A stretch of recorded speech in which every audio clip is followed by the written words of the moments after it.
Being a wrestling fan as a kid is one of the funniest things that can happen to you in your childhood. While everyone else is living a normal childhood playing with cars and watching movies and just being a kid, you're just casually obsessed with this weird ass industry. Everyone tells you what you're watching is fake, but it looks real to you. And before you know it, you're like 7 years old getting exposed to some crazy things that other kids could never imagine. Little Timmy was watching Kung Fu Panda, yeah, I was watching Jeff Hardy get slimed out by his own brother. And at that age, you genuinely have no idea what the hell is going on, what's real, what's not. You naturally end up believing some absolutely ridiculous things about this weird world of wrestling. Yo, I'm talking about the things you just heard from the most random sources, the rumors you heard from your friends, the weird kid at the park, things you completely misunderstood as a kid and somehow just accepted as fact. One of the wildest ones I remember that I've shared on this channel before is I genuinely believe that Jeff Hardy died back in the day.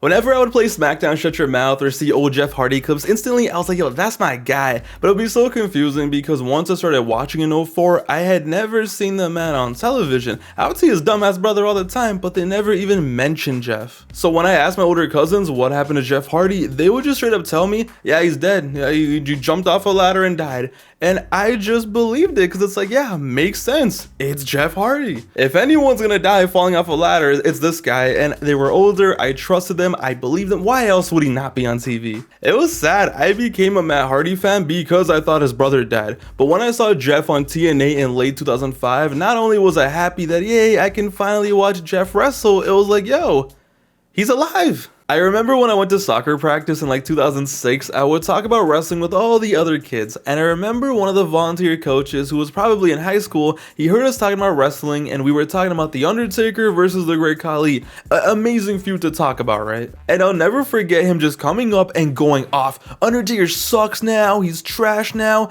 and what really messed me up was the Undertaker you guys have, he's not even the real Undertaker, he's fake. Back in my day, the Undertaker was satanic, he was worshiping the devil, sacrificing people. That's the real Undertaker. I don't know why, what, where, or how, but I heard that and I jumped to the conclusion that the Undertaker that was on my TV was now a fake, that the Undertaker had been replaced or cloned or something. Something went down. Coach was right. This guy on TV isn't sacrificing anyone. He's losing to the Great Khali. So for months after this, I legit thought that the Undertaker on television was some next bum. Every week I'd be like, maybe this is the week where the Undertaker from WrestleMania 2000 is gonna pull up. The Undertaker was cloned. Yeah, I wasn't the brightest of the bunch. Nah. You know what really messed me up? When John Cena transitioned from being a rapper to a regular tough guy to a Marine. And people want to talk about confusing the children these days. Bro, I was confused. When Cena started wearing the camo merch and started saluting all over the damn place, I remember one of my friends told me, yeah, I heard he's gonna go join the US Marines. Dog, my heart sank. Yo, it's a little me, this wasn't a gimmick change. I thought they were preparing this man for deployment. And it was funny because I was already sad he wasn't the rapper anymore, but now I was worried that the US government was about to take him away from me entirely. The Marine was supposed to be a movie. I thought it was about to be a documentary. And you better believe when I saw him at Tribute to the Troops in 06, I thought he was compromised. I was watching praying, please come back, John, please come back. Oh, and by the way, Jeff Hardy wasn't the only wrestler who was dead in my universe growing up. This one goes way back. I had to be around 6 years old and I was at a Punjabi wedding, and as a kid at those weddings you just end up making friends with some random little kid that you're never ever gonna see again, and of course me and this 8-year-old kid started talking about wrestling. This was the summer of 06 and this was when DX had just came back and somehow X-Pac came up. I knew who X-Pac was because once again, shout out to WrestleMania 2000, so I'm sitting there like, yeah, I wonder if X-Pac is coming back. He invented the crotch chop, and yo, this kid just straight up tells me, nah, he's not gonna be there. X-Pac's dead. The Rock chopped his head off.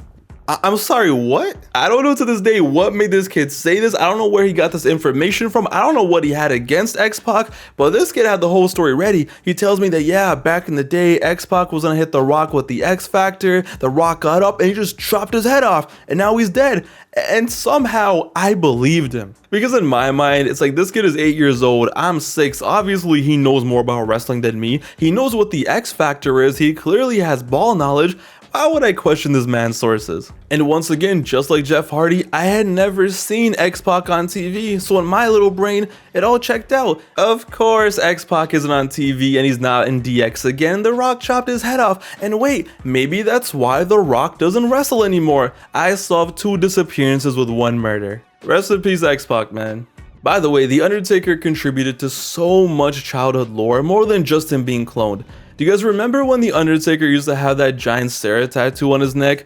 That was when I first started watching wrestling, and I remember asking my mom, what does The Undertaker's neck tattoo mean? I remember to this day, she was just like, oh, it says Sarah. And instantly, I'm like, nah, there's no way.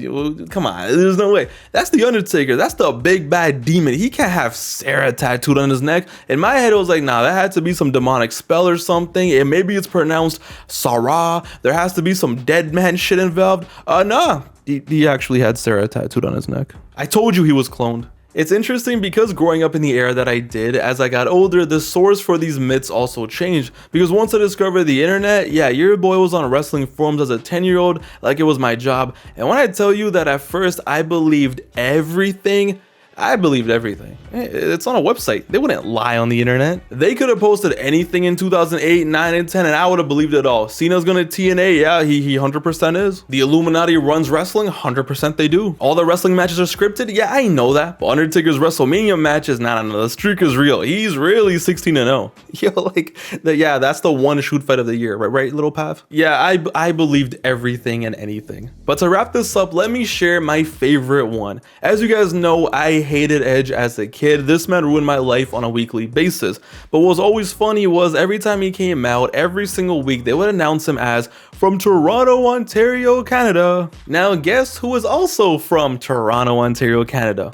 The suburbs, but it's fine. And as a kid, I didn't really understood what that meant. In my head, that meant Edge was from here, he was born here, and when he wasn't on Raw and when he wasn't on SmackDown, he was just somewhere in Toronto, walking around the city, doing his thing. And in my little head, I was like, yeah, eventually our paths were gonna cross. And I wasn't thinking, oh, I might meet Edge one day, I can get an autograph. No, I was preparing for an altercation. If I knew I was going to like a Raptors game or something on the weekend, I would be sitting in class thinking like, yo, I'm gonna be downtown, and if I see this slimy guy, what do? Am I gonna punch him? Do I fight him? Do I spit on him? I gotta do something.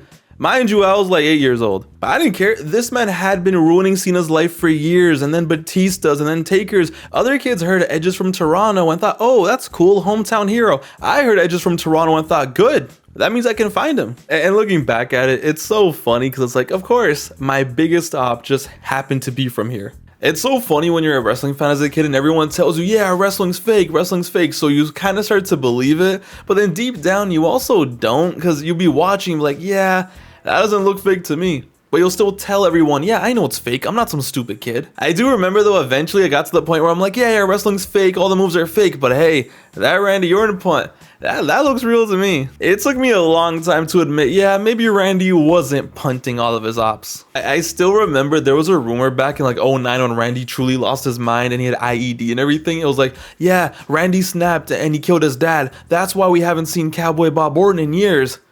Yeah, makes sense. Why did I just assume everyone was dying as a kid? And don't worry, I was just like you guys too. I also definitely believe that all the wrestlers sang their own theme songs. I mean, it made sense. That was Triple H, and that was Big Show going well in the studio. Hell, I even thought it was Shane McMahon who sung Vince's theme. Yeah, as you can see, I used to believe some weird things back in the day, but honestly, what other hobby or passion will ever give you this much fodder? You don't know what's real, you don't know what's fake, everybody's constantly telling you different things, there's so much lore, so much mythology, and before you know it, you're just accepting the most unbelievable lies as facts. And the thing is, it's wrestling. Everything is built on a lie, and anything can happen, and anything does feel possible. You know what, maybe X-Pac did get his head chopped off. I don't know, I wasn't there. Well, in the comments down below, let me know what were some of the outrageous things that you believed as a kid. And hey, if I make a part 2, I'll definitely share them with everyone else. It's your boy Pav, and I hope you guys enjoyed the video, and remember, The Undertaker was cloned by the CIA.